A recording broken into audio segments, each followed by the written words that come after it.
Okay, well, I must first say that I changed a bit my presentation and I moved from several case studies to just one case study. That make it easier. And of course, it's hard to talk after David Aldrich, but just to be humble, if you like this presentation, you will love my presentation for two reasons. First, because I will talk about clusters in which image, culture, and identity do matters a lot. But I will not talk about clusters in Germany, but I will talk about more sexist places, so Italy, and in particular, if you like motorcycle, I will talk about motorcycle. So we are after lunch, you are tired, and you have been sitting already for quite a while, so just to activate you a bit, how do you like motorcycle? Just raise your hand. Okay, good. Or not raise your hands or just put it down. And do you know Valentino Rossi? Then stand. Stand up. Not just stand up. Do you know Valentino Rossi? Okay, good. More difficult question. Do you know that Valentino Rossi is from Emilia-Romagna regions or nearby? Just one or two? Two. Okay. Why I'm saying that? Because I'm talking about the land of motorcycle or the land of motor vehicles in Italy, and I'll try to explore this nexus between entrepreneurs and territorial development by looking at the very long-term development of the motorcycle industry in Italy. But I'm not starting with some images about Italy. Actually, I move on the other side of the ocean just to say that the fortune and the prosperity of a city, it is very much tied up also to the fortune of the dominant industry, which is based on that city. So regional development generally follows the cluster life cycle or the industry life cycle.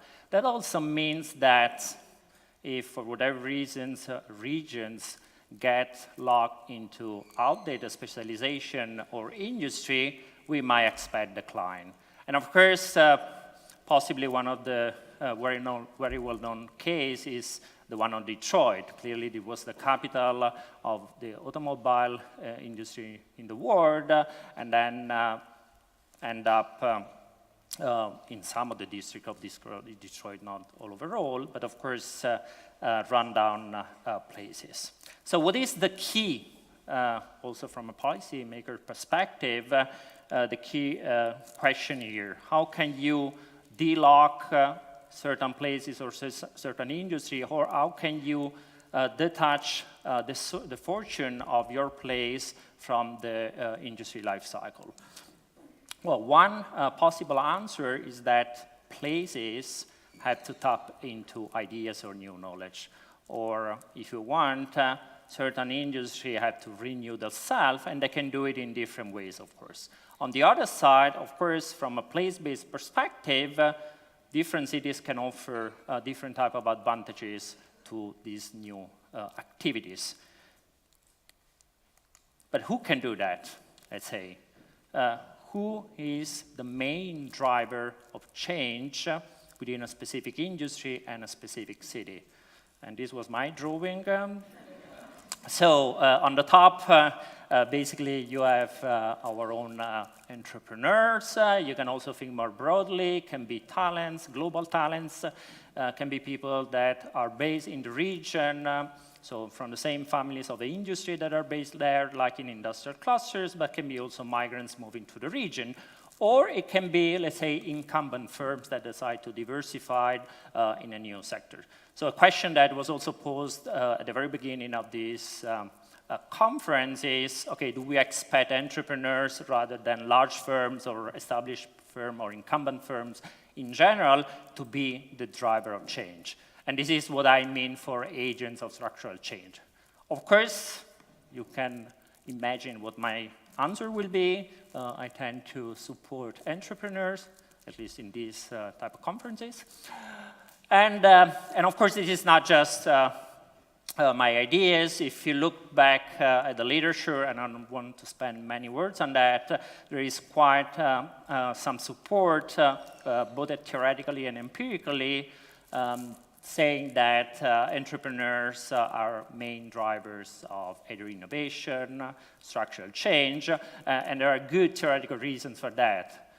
Partly this is because of incentives. Clearly the reward for breakthrough innovation might be stronger for entrepreneurs than for researchers in big laboratories or firms. Of course, large firms might tend to react more slowly to change because they are big, but also because they have a sort of blind spot. They get trapped into their own competencies, and they might have this kind of myopic behavior. And it's also a matter of risk. Entrepreneurs might more risk-prone. And then, if you look also at this literature on industrial cluster, we had a great presentation by David before. Clearly also is a matter of spillovers. Knowledge spillovers, pecuniary externality, and so on and so forth. And all these spillovers might enhance innovation locally.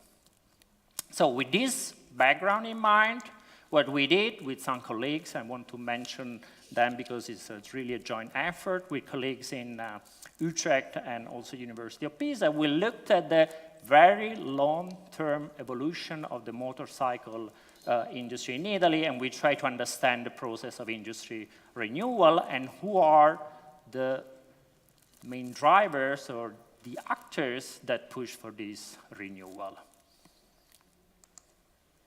So basically what we did is a typical study looking at the life cycle of the industry and try to understand entry-exit dynamics. What is interesting here is that we see many turning points. We see many crises. I could say that you see many shakeouts in the industry, which is a rather interesting variation because we want to look who are the factors, who are the agents behind this variation, and in particular whether entrepreneurs and a certain type of entrepreneurs were playing a certain role during especially the phases of entry or the exit.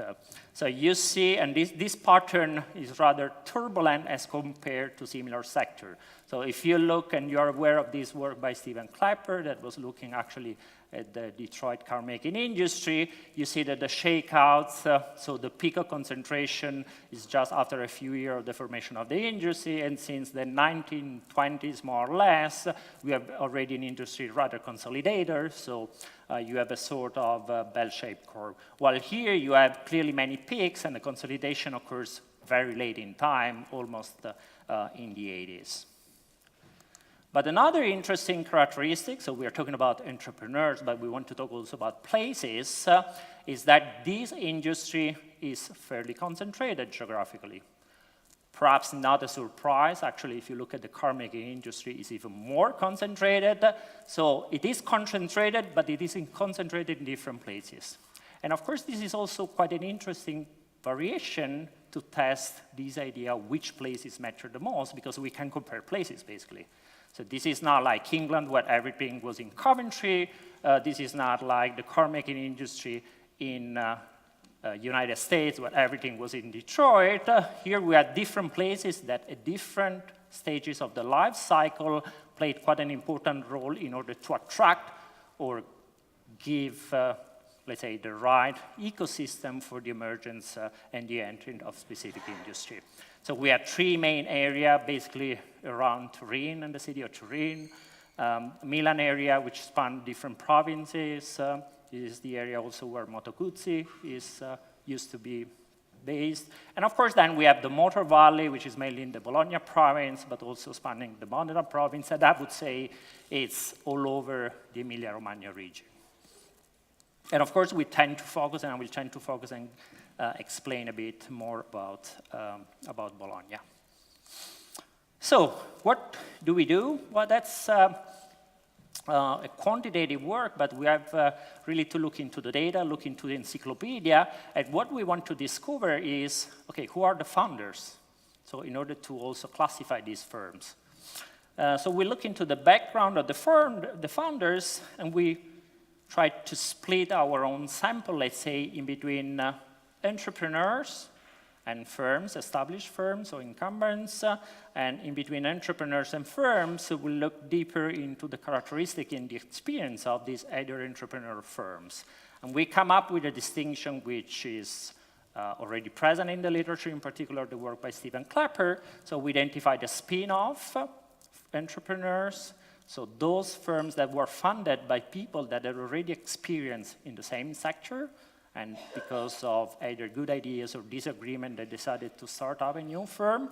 The experienced entrepreneurs, which, especially at the beginning of this industry, were mainly either pilots or people that work in the army, so had some experience with motorbikes, but were not really in the business.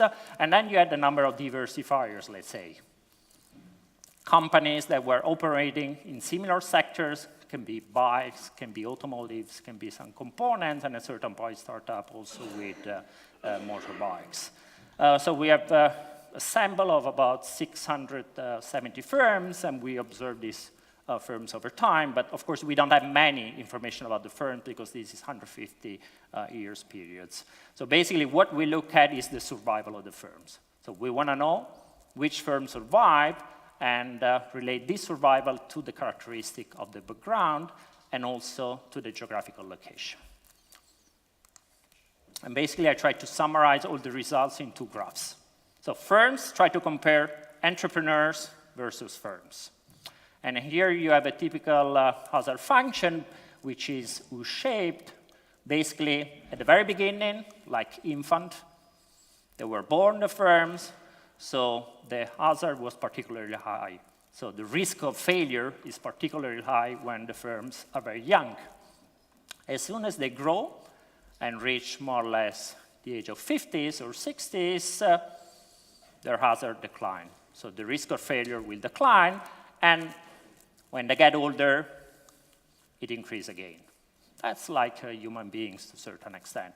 What is important here is that entrepreneurs, spin-off entrepreneurs, so the blue line, at every age, perform better than established firm, which is more or less what is the literature suggesting. But this is not the end of the story. We try also to see entrepreneurs in which of those districts.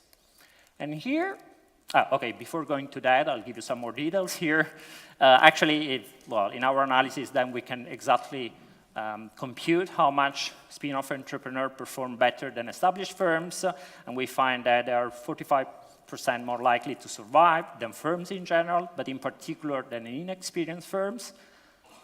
Experienced entrepreneurs also have higher survival, but not necessarily higher than experienced firms. So it's not just being an entrepreneur that matters, but being a spin-off entrepreneur matters more. So I was saying, we don't look just entrepreneurs versus firms, but we also want to compare where firms are placed. So does the place provide some competitive advantages to these entrepreneurs or firms? And actually, this is the case. So it is exactly the same type of shape and exactly the same type of function. So we do see here that firms on the blue line, so firms that were located in the Motor Valley, perform better. So they have basically a low hazard. So they tend to survive more as compared to the other two clusters. So then the question is, why? Of course. Well, we don't provide an answer to that, but we just look back to the vast literature, and David Utrecht talked about that talks about industrial cluster, in particular in the case of Italy. And here we can find some of the answers, and some of the answers were provided also by David's presentation. Basically, what I want to stress here is this concept that was put forward by Sebastiano Brusco back in the 80s, which is generally called the Emilian model for entrepreneurship. And the elements of this Emilian model of entrepreneurship gets very close to what we had just heard. So it's a combination of socio-economic factors, but on top of social economic factors, you also have a specific institutional model. So basically, the variable that you have seen before, the district variable, it is on top of typical Marshallian externalities. So after controlling for local externalities, we still see an effect of the district that basically point to the presence of specific institution and a specific type of government. So it was about a specific model of organization of the economic activities, generally called flexible specialization, but it is also about social cohesion. And of course, these areas traditionally have a strong social capital. Plenty of organization, and these organizations and are not necessarily related to economic activity. Volunteer activities are very common. Let's say there is a culture of collaboration. The third element is good government, where good government means also leadership. We have been discussing about leadership before. How the leaders were able to put together around the same table groups and groups of interest that have, let's say, groups that have different interests, like working class, small entrepreneurs in the agricultural sectors, urban entrepreneurs, middle-class people. Well, it was about building coalitions, so building consensus around specific objectives. And the leadership was also guaranteed by the fact that they were very fast in reacting to and tackling specific problems. So they were showing that they would be very effective in solving problems. So they gathered consensus about the model of entrepreneurship that was balancing on the one side social integration, but on the other side was also putting weight on entrepreneurial success. Why did not work in other districts? Of course, that could be the question. Here I speculate a bit, so I don't really have much evidence of that, but basically you could think of a crowding out effect. That's something we have been discussed also in previous presentation, might be the presence of strong public investment or the presence of very dominant firms. That's especially the case perhaps of Turin with Fiat. And I want to conclude just with one example.